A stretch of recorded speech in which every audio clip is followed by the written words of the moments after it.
네, 오늘도 여야는 한덕수 권한대행 탄핵, 또 특검 수용 여부를 두고서 치열한 공방을 벌이고 있습니다. 조기 대선을 염두에 둔 여야, 대선 잠룡들의 행보도 주목이 됩니다. 정치의 겉과 속 들여다보는 정치원, 오늘은 김영준 배재대 석좌교수, 배종찬 인사이트계 연구소장과 함께하겠습니다. 어서 오십시오. 네. 안녕하세요. 안녕하십니까. 안녕하십니까. 자, 혼란을 수패해야 할 정치권, 지금 강대강 대치를 이어가고 있습니다. 탄핵 정부는 더욱 혼란을 거듭하고 있는 그런 모습인데요. 먼저 오늘 박찬대 원내대표와 권성동 원내대표의 목소리를 듣고서 대담 본격적으로 시작하겠습니다. 한덕수 총리가 24일까지 특검법을 공포하지 않는다면 민주당은 그 즉시 엄중하게 책임을 묻겠습니다. 즉시 절차를 밟겠습니다. 12.3 윤석열 내란 사태가 발발한 지 오늘로써 벌써 20일째입니다. 내란 수계는 탄핵으로 직무가 정지됐을 뿐 여전히 체포되거나 구속되지 않았습니다. 한덕수 총리는 내란 대행을 포기하고 즉시 상설특검 후보 추천을 의뢰하고 내란 특검법과 김건희 특검법을 공포하십시오. 내란 수사와 탄핵 심판 절차 지연은 내란의 연장이자 제2의 내란을 획책하는 행위입니다. 야당에 묻습니다. 한덕수 권한대행을 대통령 권한대행으로서 탄핵하겠다는 것입니까? 국무총리로서 탄핵하겠다는 것입니까? 국무총리 탄핵이라는 칼을 대통령 권한대행의 목에 들이대고서 민주당이 원하는 대로 해주지 않으면 찌르겠다는 탄핵 인질극입니다. 민주당이 한덕수 총리를 탄핵할 사유가 충분하다고 판단했었다면 그때 국무총리 탄핵소추안을 발의했어야 합니다. 그때 써놓은 탄핵소추문을 지금 사용한다는 것은 말이 안 됩니다. 네, 민주당이 지금 한 권한 대행을 향해서 내란 특검, 김여사 특검법 내일까지 공포를 하라고 했습니다. 이제 하루밖에 남지 않았는데요. 총리실은 특검은 여야 합의, 정부 동의가 필수다라고 해서 어렵다는 입장을 밝힌 거예요. 그렇다면 다음 수순은 민주당이 탄핵에 나설 것으로 보십니까? 일단 뭐 어떤 결정을 내릴지를 봐야 되겠지만 지금 박찬대 원내대표가 얘기하는 내일까지 결정을 하라는 것은 좀 이해하기 어려워요. 왜냐하면은 법으로 지정된 게 있잖아요. 뭐 1월 1일까지 돼 있기 때문에 그 안에 결정하면은 어떠한 문제가 되지 않은데 이미 본회의를 통과했고 제2호권 행사 날짜가 1월 1일까지라는 거죠? 그렇습니다. 그렇다고 한다면 그거는 충분하게 그 절차상에 있어서의 법으로 보장된 것들을 따라가야지. 그거를 박찬대 원내대표 무슨 권한으로 그걸 무시하고 24일까지 공포 안 하면 탄핵한다라는 거는요. 저거는 큰 틀 속에서 보면은 반헌법적인 거예요. 헌법에 보장된 것들이 있지 않습니까? 법에 보장된 것들을 무시하는 거지 않습니까? 이런 면에서 보면 좀 뭐 민주당이 좀 성급한 게 아닌가라는 생각을 좀 하게 되는 거고요. 떠나가서 힘이 있으면 마음대로 힘을 사용할 수 있다?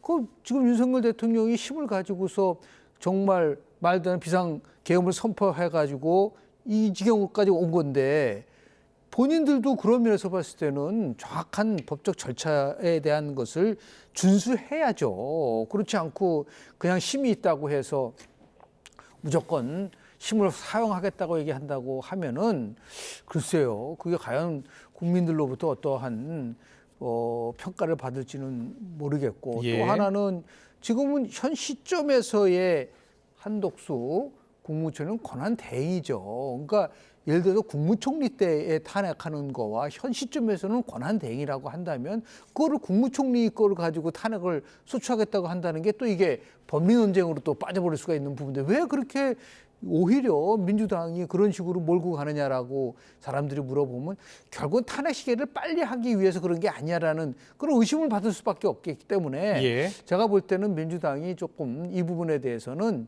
좀 호흡 조절을 좀 해야 되지 않을까라는 생각을 좀 합니다. 조금 뭐 성급하다 이런 판단을 해주셨는데 이재명 대표가 특검을 반대하면서 수사를 방해하는 것은 내란 동조다라고 하면서 압박을 했고요.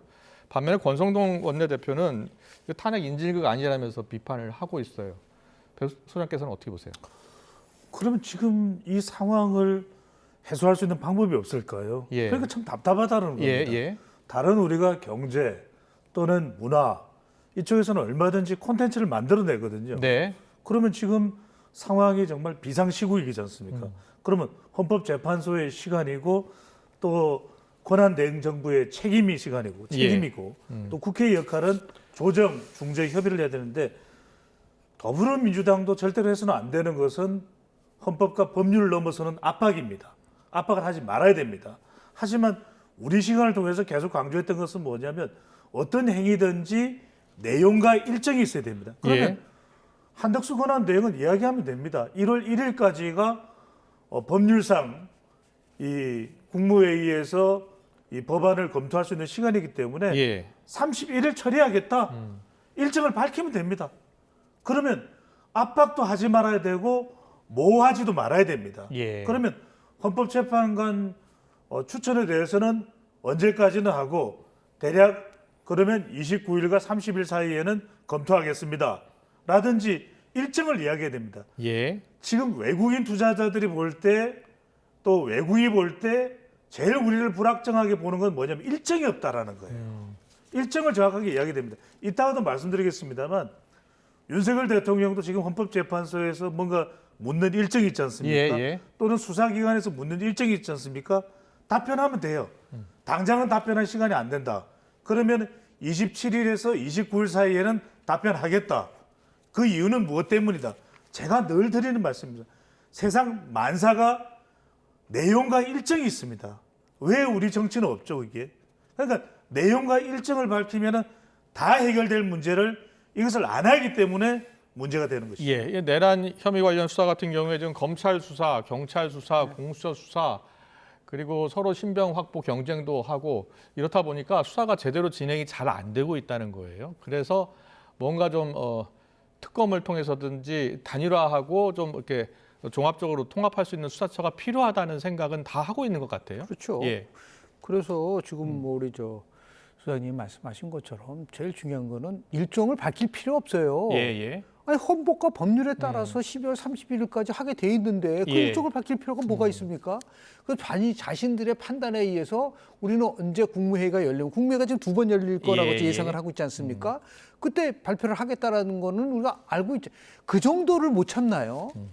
지금 예를 들어서 지금 오늘 20일이지 않습니까? 그리고 31일까지라고 얘기를 하더라도 23일이지 않습니까, 오늘이? 예. 그러면 한 일주일 정도를 이제 기다리면 되는 거지 않습니까? 어떤 예, 결과가 예. 나오는지. 그렇다고 해서 지금 국무총리가 법을 어기는 건 아니지 않습니까? 정해진 절차에 따라서 움직이는 것을 존중해야죠. 예. 그다음에 내용이 어떤지는 그 다음 얘기고. 지금 비상계엄이 왜 문제가 됐죠? 결국은 헌법과 법률에 따라서 지키지 않았기 때문에 문제가 된 거 아닙니까? 그런데 그거를 질타하면서 본인들은 헌법과 법률에 따라서 정해진 거를 압박을 해가지고서 강요한다? 그게 맞나요? 예. 그런 의미에서 봤을 때 난 너무 민주당이 좀 성급한 판단을 지금 자꾸만 하고 있는 거고 또 하나는 예. 지금 이렇게 지금 이제 만약에 지금 권한대행에 대해서 탄핵 소추를 한다고 하면은 지금도 이거를 국무총리 때의 기능적인 제적의원 가반수냐 예. 아니면 이게 지금 대통령 권한대행이니까 대통령에 해당되는 3분의 2 이상이 되냐까지도 이 논쟁이 될 수밖에 없지 않습니까? 예. 이 부분이 더 오히려 더 엄청나게 상황을 악화시킬 수 있는 부분도 있고 또 하나는 이게 지금 대외 신뢰도 문제를 우리가 생각해야 되지 않습니까? 지금 미국의 정부는 한독수 권한대행을 지지한다라고 얘기를 했다고 한다면 그 부분도 그래도 본인들도 민주당도 처음에는 탄핵을 얘기를 하다가 더 내가 강조하고 싶은 거는 국정안정협의체를 만들자면서요 민주당이. 예. 그래서 지금 26일 날 여야정 협의체가 지금 가동된다고 한편으로는 국정안정협의체를 하자고 얘기해놓고 다른 한쪽에서는 권한대행을 지금 탄핵하겠다고 얘기하는 게 앞뒤가 맞지 않지 않습니까? 그 진실이 뭐냐라는 그런 비판을 받을 수 있기 때문에 민주당은 향후 행보를 좀 굉장히 조심스럽게 할 필요가 있지 않을까라는 예. 생각. 이게 지금 뭐 내란죄가 아니야. 그 문제가 아니에요. 예. 헌법과 법률을 따르지 않는데 어떻게 그거를 무조건 한쪽은 옳고 한쪽은 틀리다고 얘기할 수 있나요? 알겠습니다. 민주당이 이렇게 압박하는 또 이유가 있을 거예요. 윤 대통령이 지금 일단 내란 관련 수사에 응하지를 않고 있는 상황이고요. 그리고 지금 탄핵 심판 서류도 받지 않고 있는 상황이어서 그래서 민주당이 좀 더 압박을 하고 있는 그러한 모습인데 지금 속보가 좀 들어왔는데 잠깐 더 정리를 해드릴게요. 네, 윤석열 대통령 변호인단 구성에 관여하고 있는 석동현 변호사 앞서 전해드린 것처럼 기자들과 만난 자리에서 여러 입장을 밝혔는데요. 먼저 이 대통령 측은 수사보다 탄핵 심판 절차가 우선이다라는 생각이다라는 입장을 밝혔어요. 일단 당장 25일 지금 소환을 앞두고 있는데 이와 관련한 답변이 될 수도 있을 것 같아요. 수사보다 탄핵 심판 절차 우선이라는 생각이다라는 입장을 밝혔고요. 또 27일 첫 변론 준비 기일 관련해서 헌재는 27일 첫 변론 준비 기일 예정대로 진행한다라는 입장을 오늘 밝혔는데 이와 관련해서도 무리한 진행이다라는 또 입장을 밝혔네요. 자, 그러면서 탄핵 심판은 형사소송 절차에 준용하지만 성격이 다르다라고 이야기했어요. 또 윤 대통령 측이 탄핵 심판 과정에서 내란죄가 정리될 것이라고도 했네요. 그러면서 계엄 하나로 수사에 탄핵, 대통령 답답함을 토로했다라는 대통령 측 입장이 나왔습니다. 자, 잠깐만 이거 짚고 갈게요. 네. 대통령 측이 입장을 밝혔는데 지금 수사보다는 탄핵 심판 절차가 우선이라는 생각이라는 거예요. 그렇죠. 예, 그리고 27일 첫 변론 준비 기일은 무리한 진행이다. 이와 관련해서 지금 야당에서는 윤 대통령이 시간 끌기를 하고 있는 것 아니냐는 비판 지적도 나오거든요. 어떻게 보세요? 그럴 수 있겠죠. 이제 야당은 지금 탄핵 심판 국면을 우리 여론전으로 인식할 거예요. 예. 그리고 대통령의 내란 혐의는 명백하다. 예. 그렇다면 여기서 시간을 끌 이유가 없을 것이고 빨리 이것을 헌법재판소에서 처리하면서 실제 노무현 대통령 때는 2개월, 박근혜 대통령 때는 3개월이었거든요. 예. 오히려 내란 혐의가 명백하다면 이것을 노무현 대통령 때보다도 더 길어질 이유가 없다라고 이제 민주당 내부에서는 판단할 것이고요. 예. 그래서 조기 대선으로 간다면 정권 교체가 될 것이고 또 단정할 수는 없지만 이재명 대표가 여러 국면에서 유리해질 것이다라고 판단을 민주당 내부에서는 할 수 있겠죠. 예. 하지만 전혀 온도차가 나고 있는 것은 어떤 부분이냐. 윤석열 대통령 측에서는 이건 여론이 아니라 법리 전쟁이고 예. 또 수사 기관에서 이제 수사하고 있는 것은 내란 혐의란 말이에요. 예.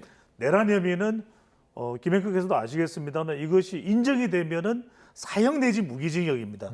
그렇다면 이것이 어차피 헌법의 탄핵의 중대 사유가 될 수밖에 없다. 예. 그렇다면 헌법재판소에서 이것을 대통령의 이 탄핵을 기각하느냐 또는 인용하느냐도 바로 이 내란 혐의로 가야 된다. 그렇다면 오히려 이것이 헌법재판소에서 중대한 기준이 될 수밖에 없다면 이건 법리 전쟁이고 이 법리 다툼은 매우 길어져야 된다. 장기전이다. 예. 차근차근 밟아나가겠다.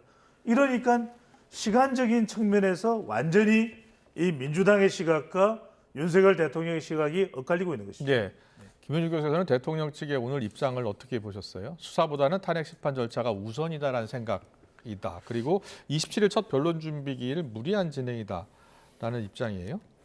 20일 이제 송달된 거로 예. 헌재가 오늘 판단했으면 그렇습니다. 대법원 판례에 통상적으로 따라서요. 예. 형사 소송 절차에 의하면 20일간의 기간을 주지 않습니까? 예. 근데 이제 바로 27일 날 한 것에 대해서 아마 이제 무리한다고 얘기를 하고 있는 것 같은데요. 예. 지금 이런 것 같아요. 어떻게 보세요? 지금 예. 이제 민주당은 일단은 내란 혐의가 굉장히 크다. 예. 그래서 지금 이제 아예 단정적으로 윤석열은 내란 수괴고 그 탄핵을 예를 들어서 반대한 사람은 내란 공모라고 하는 거를 가지고 움직이고 있지 않습니까? 예. 그런데 내란이라는 것인지 아닌지는 누가 판단을 하는 거죠? 최종 법원이 판단하겠죠. 법원이 판단하는 예. 거잖아요. 그런데 어떻게 민주당이 자신들이 그냥 단정적으로 내란이라고 얘기할 수 있나요? 그 부분에 대해서 문제 제기를 하는 것 같아요. 예, 지금 예. 이제 결국은 탄핵 과정 속에서 탄핵 심판 과정 속에서 내란이 아니라는 것을 밝히겠다라는 것이 가장 우선이고 네. 그렇게 되면 수사도 지금 이제 내란 혐의 피의자로 입건된 상태이기 때문에 예. 그 부분에 대해서 뭔가 그 수사에 방어막을 칠 수 있다라고 하는가, 모든 것은 이 내란과 관련돼서 준비를 하고 있다라는 그런 뜻으로밖에 해석이 안 돼요. 이제 대통령 측에서 보는 부분이요. 예. 그렇다고 한다면은 국민들을 납득시킬 수 있는 부분은 뭐냐면, 대통령이 뭐라고 그랬냐면은 자기는 수사든 탄핵이든 당당하게 맞설 거라고 그랬잖아요. 처음에 그랬죠. 당당하게 맞서겠다라고 그럼 이게 했죠. 당당한 거냐? 이게 당당하냐? 이렇게 예를 들어서 지금 예. 여러 가지 탄핵 심판 서류 같은 경우를 거부하고 하니까 헌재가 아예 그냥 뭐 20일 날 송달한 거로 간주하겠다고 얘기를 하는 부분들이 있다고 한다면, 예. 그럼 왜 이렇게 늦을 수밖에 없는 이유를 얘기를 해줘야 되잖아요. 네. 예를 들어서 지금 변호인단을 꾸미는데 그렇게 쉽지는 않을 거라고 좀 봐요. 예. 박근혜 대통령 때의 그 탄핵 사유는 최순실 국정농단과 관련된 부분이지 않습니까? 예. 근데 이번에는 그 탄핵 사유가 내란죄와 관련된 부분이기 때문에 선뜻 변호사들이 그 내란죄에 지금 혐의를 받고 있는 사람을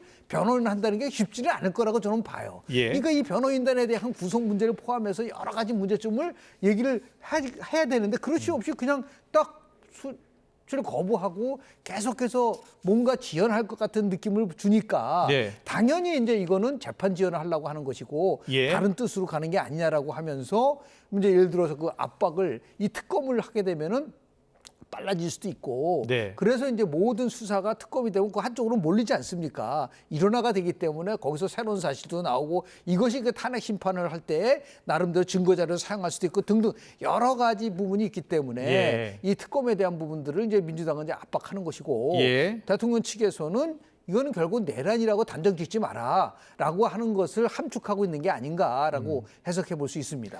윤 대통령 측에서는 어떻게 나와야 된다고 보세요? 지금 윤 대통령 내란 혐의 관련 수사는 사령관들 수사가 계속 진행 중이고 다 구속됐잖아요. 근데 윤 대통령은 정적 법적 책임을 지겠다고 했고 뭐 당당하게 임하겠다고는 했는데요. 지금 윤석열 대통령 측 입장과 지금 사령관들, 지금 구속된 사령관들의 지금 조사 내용을 보면 너무 다르거든요. 거기에 대해서 구체적으로 입장이 나오지 않고 있어요. 그렇습니다. 예. 저는 이제 두 가지로 나눠야 될 것 같습니다. 결론을 먼저 말씀드리면, 헌법재판소의 일정에 대해서는 저는 윤석열 대통령이 적극적으로 응할 필요가 있다고 봅니다. 예, 그것이 대통령의 책임이고 도리라고 봅니다. 수사는 다를 수가 있죠. 예. 그러나 헌법재판소라는 것은 여기서 형사적인 처벌을 결정하는 건 아닙니다. 네. 다만 대통령의 이 위치를, 지위를 유지할 수 있느냐 없느냐는 헌법재판소에서 판단을 하는 것이거든요. 예. 그렇다면 적어도 수사는 윤석열 대통령이 적극적으로 형사적인 처벌하고 관련되는 부분이기 때문에 대응을 해야 되고, 또 윤석열 대통령 측의 시각에서 대응할 수도 있지만, 헌법재판소는 헌법재판소에서 공정하게, 또 헌법재판소의 법에 따라서 일정을 준비하고 있는 것이거든요. 예. 적어도 여기에는 적극적으로 윤석열 대통령이 대응을 하고 참여를 할 필요가 있고 응답을 할 필요가 있다고 보입니다. 네, 알겠습니다. 계속해서 관계되는 이슈를 좀 더 끌고 가보겠습니다. 지난 12월 14일이요. 윤 대통령의 탄핵 소추안이요. 국회에서 통과된 뒤에 여의도에서는 조기 대선 가능성으로 뒤숭숭합니다. 이와 관련해서 이준석 개혁신당 의원이요. 내년 4월부터 대통령 선거에 나설 수 있는 피선거권을 갖게 되는데, 오늘 라디오 인터뷰에서 이런 이야기를 했습니다. 이준석 개혁신당 의원의 인터뷰 듣고 시작하겠습니다. 쓰레기차가 가고 분뇨차가 오는 상황. 이렇게 얘기하면 또 이 양쪽 진영 다 좀 시끄러워질 것 같습니다. 누가 쓰레기차고 누가 분뇨차입니까? 윤석열 정부의 상황을 쓰레기차로 표현했고요. 네. 그다음에 오는 것이 분뇨차가 아니었으면 좋겠다. 네. 그러니까 더 나은 사람이 돼야 되지, 안 좋은 사람은 안 된다. 제가 이렇게 딱 얘기했는데, 제가 누구를 특정한 건 아닙니다, 사실. 이재명 대표가 법원에 서류를 수령하는 것을 거부한다든지, 네. 이런 것들 자체도 지연시켜가지고 방탄을 하려는 것이 아니냐. 분뇨차는 절대로 특정인을 언급한 게 아니다. 근데 많은 분들이 연상이 되나 봐요. 네, 이준석 의원이 사실상 이제 대선에 출마하고 싶어하는 것 같아요. 여러 이야기를 지금 하고 있어요. 근데 쓰레기차 가고 분뇨차 오는 상황이다라는 언급을 하면서 여러 이야기가 나오고 있거든요. 어떻게 보셨어요? 뭐 40세 이상이 되면은 뭐 자격이 있으니까 예. 본인 스스로도 뭐 나오고 싶어 하는 거를 언뜻 비친 것 같아요. 예. 그런데 이준석 그 전 대표죠. 그저 의원이지만은 가볍죠. 그러니까 최소한도 뭐 분뇨차가 어떻고 쓰레기차가 어떻고 그러니까 자극적인 용어를 통해서 뭔가 자신의 그러한 그 존재감을 높이려고 하는 이 부분만이 아니에요. 수없이 많은 부분. 정치는 말로 하는 게 아니라 가슴으로 하는 거죠. 그러면서 봤을 때 말 한마디 가지고도 굉장히 신중하고 그런 걸 가장 대표적으로 잘했던 미국의 대통령은 오바마 대통령이에요. 오바마 대통령은 많은 분 속에서도 야, 어떻게 저렇게 그 감정적인 연결시킬 수 있는 말을 쓸 수 있을 것인가라고 하는데 지금 최근에 우리 정치권을 보면은 이 막말만이 아니라 말의 품격이 완전히 떨어질 수밖에 없는 상황이라고 봐요. 그래서 또 하나는 이게 이제 그냥 악순환 구조예요. 저 쓰레기차, 분뇨차 얘기하면 또 모든 언론들이 또 이걸 또 보도록 하니까 이게 일종의 계속해서 반복적으로 내가 더 자극적인 말을 하면은 이렇게 언론들이 관심을 갖구나라고 하는 그 잘못된 생각을 가질 수가 있지 않을까라는 생각을 하고요. 쓰레기차가 오든 분뇨차가 오든 본인에 대해서만 본인은 어떻게 정치를 하겠고 내가 정치를 하면은 어떻게 해야 돼 그런 부분 속에다가 그 하고 우리 이제 그 정치에서 좀 가장 부족한 게 늘 말씀을 드리지만 긍정의 언어를 많이 써야 됩니다. 어떤 상황이라도 그렇게 해서 국민들로 하여금 품격 있는 정치를 좀 바라고 있는 국민들이 많기 때문에 이런 부분도 이준석 의원이 깊이 성찰하고 더 나아가서 좀 말을 할 때 있어서의 상황적인 부분에 대한 것들 좀 고려해야 되지 않을까 생각을 좀 합니다. 알겠습니다. 잘 들었습니다. 최근에 이제 이 여당의 잠룡 관련해서 여러 변화가 나타나는 여론조사가 있어서 두 분 다 여론조사 전문가시니까 좀 분석을 좀 들어보겠습니다. 갤럽 여론조사를 보면요, 지금 장내 대통령으로 누가 좋다고 생각하는지를 물은 지난주 금요일 나온 조사인데 민주당 이재명 대표가 37% 나왔고요. 한동훈 전 대표가 5%, 홍준표 대구시장 5%, 또 조국 전 대표 3%, 오세훈 2%, 김문수 2%, 이준석 2%, 유승민 2%, 안철수 1% 이렇게 나왔습니다. 국민의힘 잠룡 가운데는 한동훈 전 대표가 5%까지 떨어졌어요. 그래서 여기에 홍준표, 오세훈 시장까지 가세하는 그런 형국인데요. 자, 지금 나온 여론조사를 어떻게 읽어야 돼요? 뭐 이제 이 탄핵 심판 국면이죠.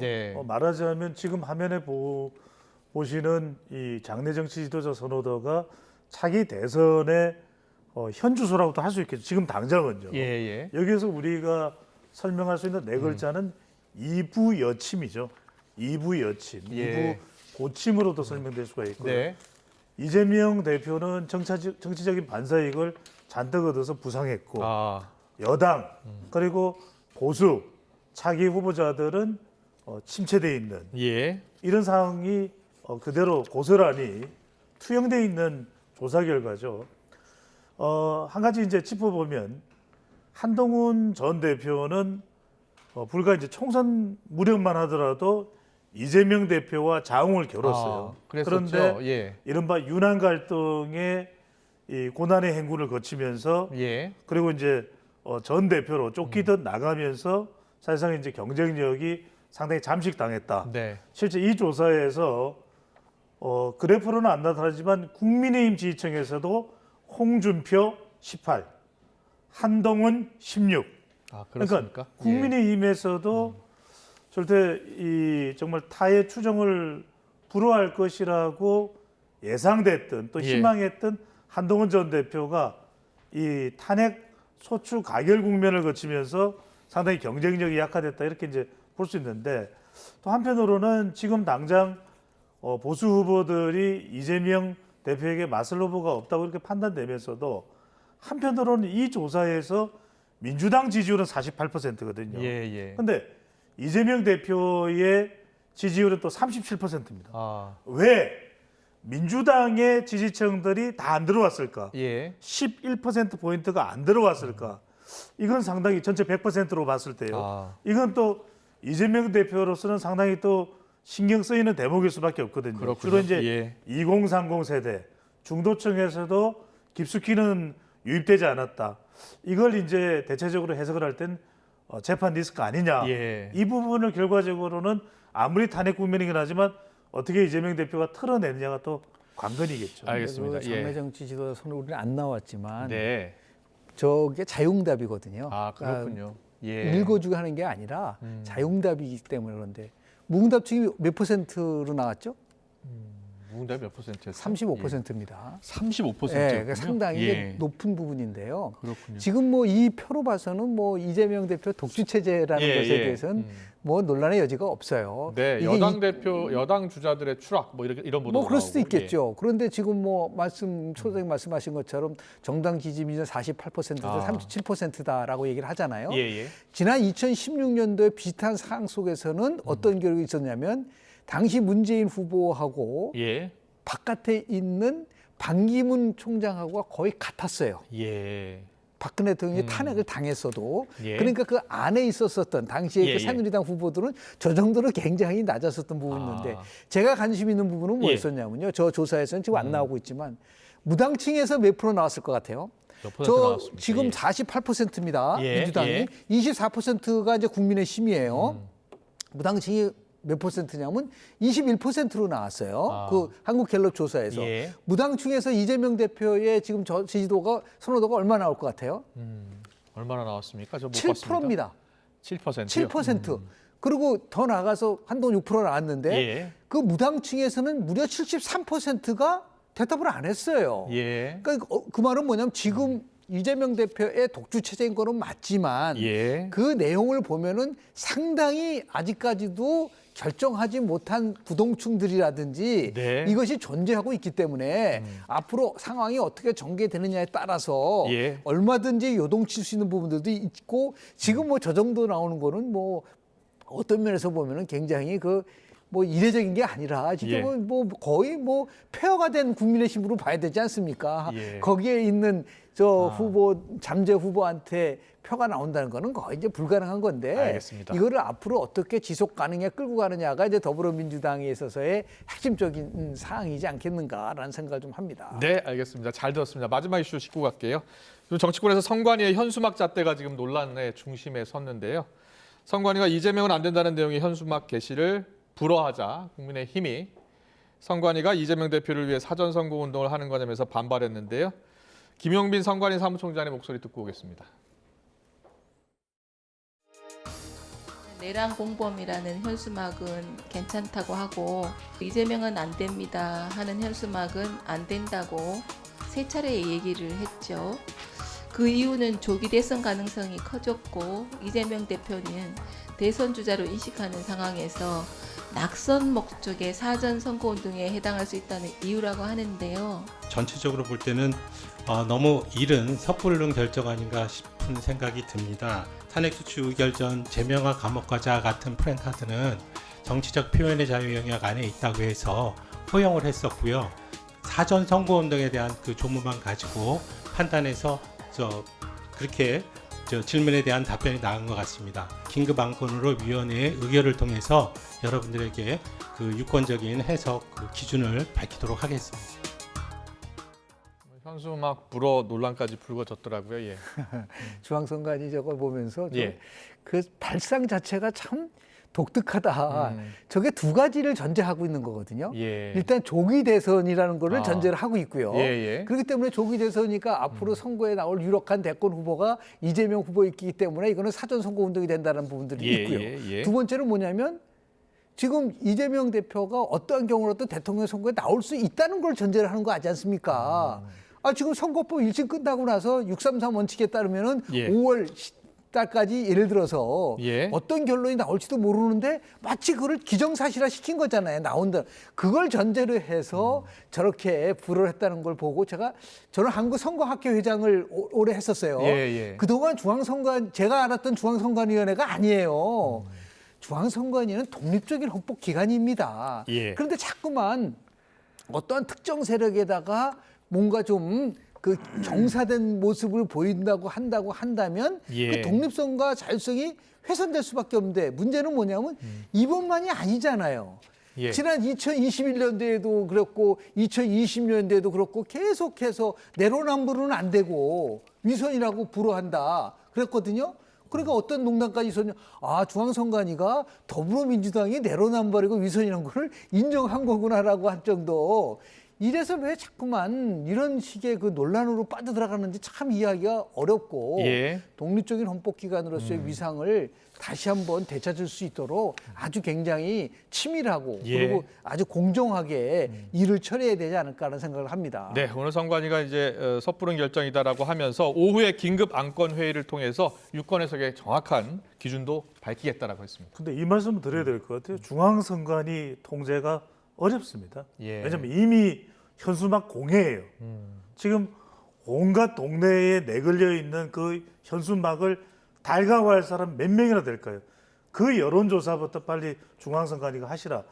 국민의 이 알 권리 그리고 정치적 자유를 더 보장해주기 위해서 예. 현수막에 대해서 확 열린 이 기준을 설정하고 있거든요. 그런데 예. 해석은 또 다 정치적으로 할 수밖에 없습니다. 이렇게 해야 될 것 같아요. 모두 자유를 주든지 모두 규제하든지 기준 설정이 지금 이연령, 비연령, 코에 걸면 코걸이, 귀에 걸면 귀걸이 될 수밖에 없거든요. 제가 볼 때는 통제는 어려울 것 같아요. 우리나라의 정치 풍토상 그러면 방법은 하나밖에 없습니다. 다 허용하고 예. 국민이 판단하는 걸로. 예. 그리고 정 이것이 누군가의 명예나 법적인 이해관계에 영향을 준다면 그때는 법적 소송이나 또는 재판으로 갈 수밖에 없는 거 아니냐. 예. 중앙선관위의 통제는 어려워 보입니다. 네, 중앙선관위 독립적인 기관이고요. 여야 정치권의 흔들리면 안 되겠죠. 정확한 유권 해석 기준을 밝히겠다고 했으니까요. 어떻게 나오는지 지켜보겠습니다. 잘 들었습니다. 오늘 정치원은 여기서 마무리하겠습니다. 김영준 배재대 석좌교수, 배종찬 인사이트K 연구소장과 함께했습니다. 잘 들었습니다. 고맙습니다. 감사합니다.